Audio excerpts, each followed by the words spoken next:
merci à vous tous pour votre accueil ce matin et puis merci pour votre engagement au quotidien, dans l'hémicycle, sur le terrain, pour porter nos valeurs, nos idées et nos projets. Alors peut-être, en conclusion de cet échange, moi, il y a 3 choses que je voudrais partager avec vous. D'abord, que de chemin parcouru depuis 1 an. Enfin, vous vous en souvenez, on s'était retrouvés dans une autre très belle ville il y a 1 an. Beaucoup doutaient de notre capacité à agir. Beaucoup nous prédisaient le blocage et on peut dire que certains étaient même en train de s'organiser pour y parvenir. Depuis, on a montré qu'on était capable de trouver des compromis, qu'on était capable de bâtir des majorités, pas toujours avec les mêmes alliés. Près de 50 textes ont été adoptés, et y compris des réformes difficiles. Donc moi, ce que je veux partager avec vous, c'est que cette méthode, elle marche. Nous ne sommes ni empêchés, ni bloqués, et donc on continue.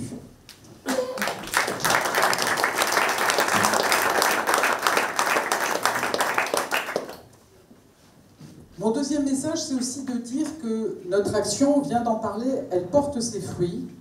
Donc, gardons le cap du projet du président de la République.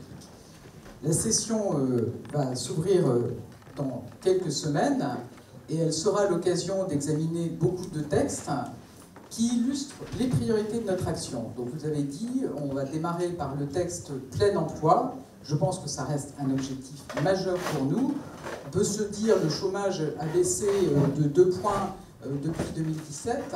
On est à 7%, mais je pense qu'on ne va pas se résoudre à rester à 7%. Notre objectif, c'est vraiment le plein emploi.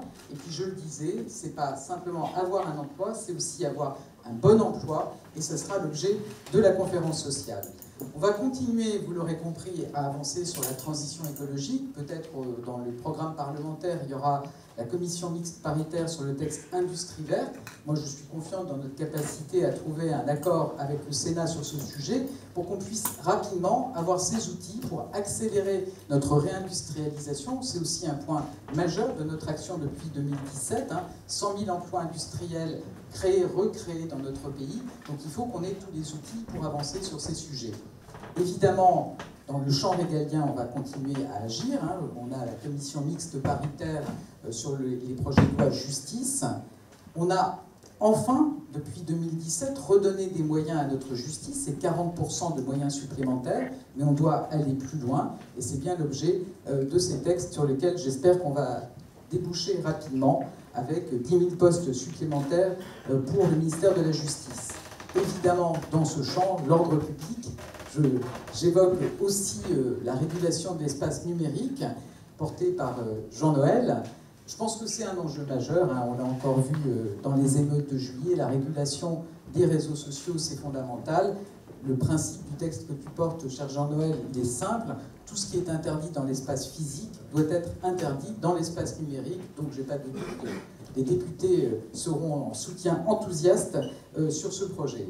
Et puis, bien sûr, il y a le texte immigration, donc je ne vais pas refaire le débat que vous avez eu pendant 2 heures, mais vous dire que c'est un sujet de préoccupation pour nos concitoyens. Il faut qu'on trouve un chemin sur un texte efficace, équilibré. Moi, j'ai toute confiance dans Gérald Darmanin pour trouver une majorité à la fois au Sénat et à l'Assemblée sur ce sujet. Je ne vais pas revenir non plus sur les textes financiers. Évidemment, ça occupe traditionnellement largement l'automne. Jean-Paul le disait, c'est dès la session extraordinaire la loi de programmation des finances publiques. Très schématiquement, 3 idées. Notre politique économique, elle marche. Elle nous permet de mieux résister que nos voisins dans une conjoncture économique qui est plus compliquée. Donc il faut tenir ce cap, pas de hausse d'impôts, tenir nos engagements, la suppression totale de la CVAE d'ici la fin du quinquennat, continuer à investir. Je pense que ça va être le défi, vous aurez l'occasion de rentrer dans l'examen du texte. On doit absolument ne pas ralentir notre investissement dans l'éducation. Ça veut dire très concrètement augmenter les rémunérations de nos enseignants. On doit aussi continuer à investir dans la santé. Et c'est par exemple les mesures que j'ai annoncé récemment pour mieux reconnaître la pénibilité du travail de nuit. Donc on doit continuer à investir sur ces champs. On a besoin de plus de policiers, plus de gendarmes, plus de magistrats, plus de greffiers, et puis on doit mener cette transition écologique dont on a parlé. Donc on a besoin d'investir.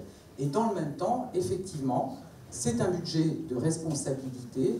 Il faut tenir notre trajectoire, ce qu'on a annoncé dans notre programme de stabilité, revenir sous les 3%, baisser notre dette, peut-être, et je crois que c'est peut-être le moment de se le dire, heureusement, nous avons mené des réformes courageuses, difficiles. Je pense que tous ici, vous avez pu mesurer à quel point c'était difficile, mais ces réformes, la réforme de l'assurance chômage, la réforme des retraites, c'est 25 milliards d'euros d'économies en 2027.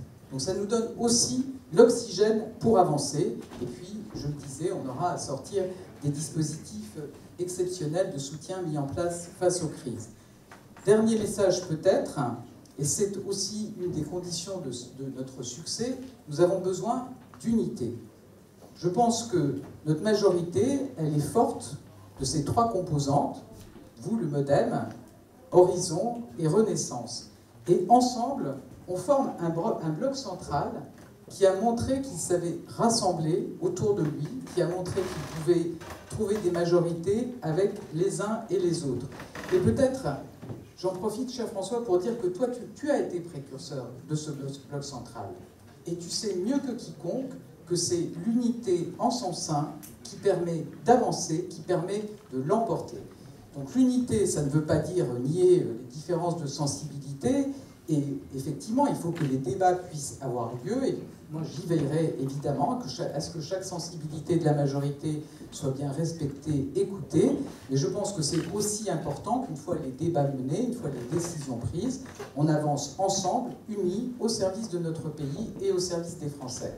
Et puis, dernier point pour vous dire qu'évidemment, cette unité, on en aura besoin pour affronter les défis des prochaines grandes élections qui s'annoncent devant nous, au-delà des sénatoriales, et donc moi je pense aux élections européennes en juin prochain. L'Europe, c'est dans notre ADN, c'est quelque chose qui nous rassemble. On est la seule force politique qui est clairement pro-européenne. Donc il faudra qu'on porte nos idées avec force au moment où les populismes nous menacent partout en Europe. Donc rappeler que l'Europe, c'est l'Europe qui nous protège, que aussi c'est l'Europe qui nous permet de peser, et vous en avez parlé hier, avec un bouleversement de l'ordre mondial, et puis peut-être dire aussi que l'Europe, c'est des choses très concrètes, des projets très concrets qui avancent dans chacune de vos circonscriptions. Merci à nouveau pour votre accueil, merci pour votre engagement, vous pouvez compter sur moi, je compte sur vous, je vous remercie.